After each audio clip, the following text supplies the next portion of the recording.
Every year, right around this time, something strange happens. Grown-ups start pretending they're not excited.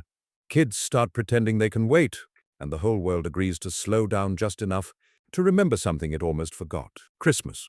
Not the decorations, not the lists, not the rushing, but the feeling. Long before anyone ever called him Santa, before the sleigh, before the suit, before the stories, there was a boy named Klaus. Klaus grew up in a place where winters were long and quiet, and where people learned early. That warmth didn't come from the weather. It came from each other. As a child, Klaus noticed something unusual about grown-ups. They were very good at talking and very bad at saying what they actually meant. Children, on the other hand, had no such problem. When children wanted something, they said it. When they were lonely, they showed it. And when they hoped for something bigger than themselves, that belief fascinated Klaus. Every winter, the children in his village made wish lists, the kind you make when you don't have much, but you have imagination.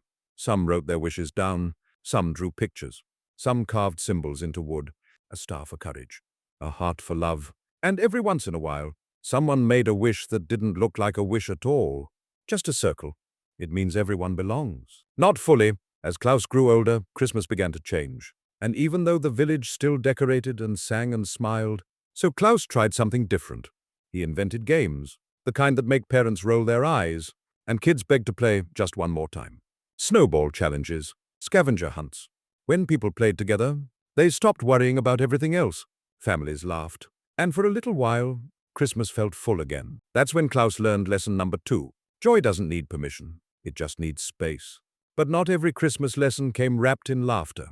Some winters brought silence. There was a man not far from Klaus's village, the kind that creeps in when plans fall apart, when the world keeps moving, and you feel like you didn't. That man spent Christmas Eve alone. No decorations, no music, just the hum of a heater that barely worked and thoughts he couldn't shut off. He told himself it didn't matter. That Christmas was for other people. And in the darkness, he finally admitted something honest. I don't want to be alone. There was a knock at the door. Not dramatic, not magical, just human. A neighbor. A lantern. A plate of food wrapped in foil. That night, they didn't fix each other's problems. They didn't make speeches. They just sat together. Because Christmas doesn't always arrive as joy. Sometimes it arrives as company. As the years passed, Klaus became someone people talked about. They said he listened. They said he showed up. Eventually, they started calling him Santa, and that's when the world got louder. And somewhere along the way, people forgot why the stories existed in the first place. There were seasons when Christmas felt threatened, not by weather, but by people who believed power mattered more than kindness, who believed winning mattered more than protecting children's joy. Around them, others grew quieter.